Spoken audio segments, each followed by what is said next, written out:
Have you ever wondered what realtors make in Canada? What it's like to live, in those flashy houses, drive those flashy cars, run around million-dollar buildings all day?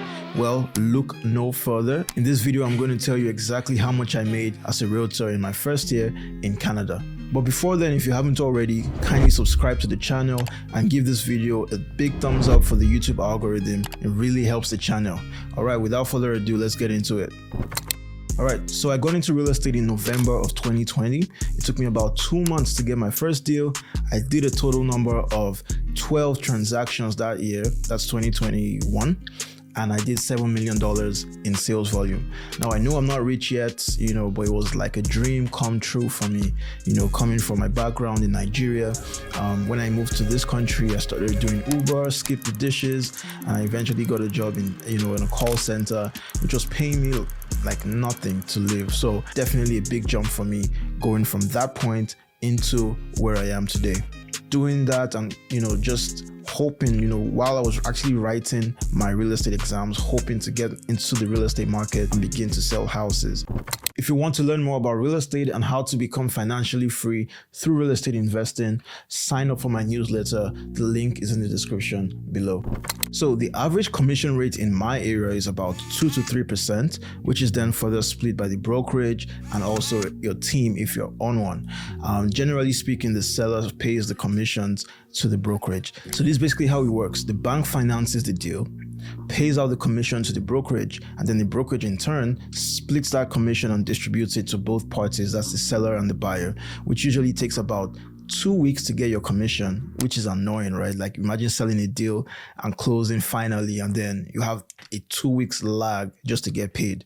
But basically that's how it works. I don't know if there's any other brokerages that do it faster. If you know any, let me know. So as an agent, basically you have to hang your license. It's something called hanging your license. You hang your license with your brokerage. You can't just be a free, agent working on your own.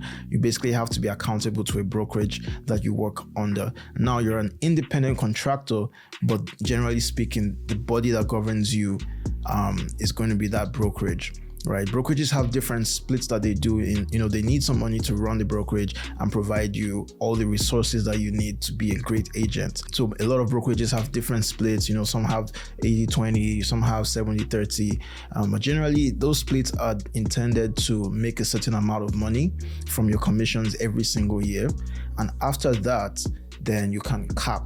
So when you cap, and I don't mean cap like cap, but when you cap, when you cap as an agent, all the money from that deal goes back to you. So the brokerage doesn't take any money from you. So one of the goals for me is always to cap as fast as possible so that I can begin to, get the benefits of all my commissions coming back to me. So as a new agent, I joined a team. I think that was the best decision I ever made. It actually set me up for success and it fast-tracked my learning process.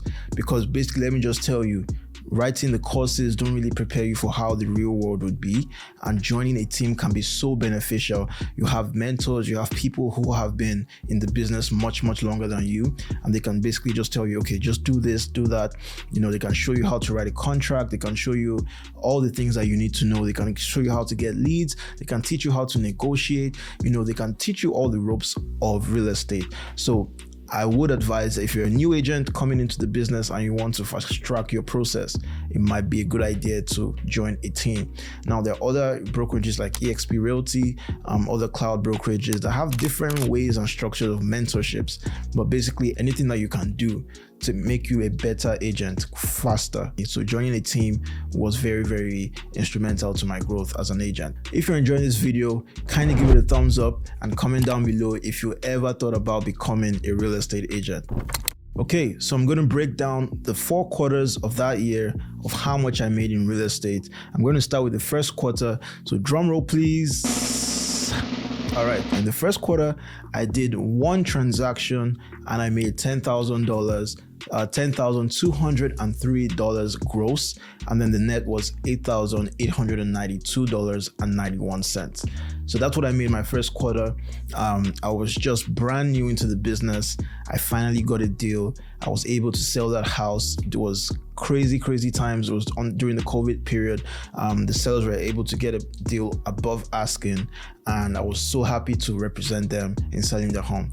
So first quarter, I made net $8,892.91. All right, second quarter. What did I make in my second quarter? Second quarter in real estate, I sold 3 homes. I had 3 transactions. Gross was $20,000, $20,860 gross, and then the net was $18,557.44. That was the second quarter, so I started gaining traction. I got that deal on. I started getting more deals, and I was working my life out, just trying to make sure that I made ends meet to get another deal, help someone sell a house, help someone buy a house. So that was my second quarter. Now in Q3, I also did 3 transactions as well. The gross was a little bit less. It was $14,476.20. And then the net was $12,489.20. $4,489.20. So that's what I did for my third quarter. I don't know why. I think the price range for those houses were a bit lower based on what I'm seeing here. So yeah, that's what I made for the third quarter. And then the fourth quarter, the ember months, when everything was cold in Canada and people were basically winding down for the year. I did 4 transactions that quarter, and I actually made $35,815.53. That was for the gross. And then for the net, after brokerage fees and taxes and other things, I made $32,227.24 net. So the grand total gross was $81,357.73. And after the splits, after fees, everything ended up for the year at $72,167.39. So that's what I made in my first year as a realtor. I know I didn't make, I've seen a lot of videos for people making over $100,000 the first year. That was not me. I was starting from the ground up in a new country, and just basically grinding every single day. So basically my hourly rates, if you check it, most agents work at least 40 hours a week. I think I work more, but most, if you check the stats, most agents actually work 40 hours a week. So my effective hourly rate was about $35 per hour. Come on, bro, this is... Have you ever wondered what it's like? Let's see, some following. Oh, come on. To be a realtor in Canada.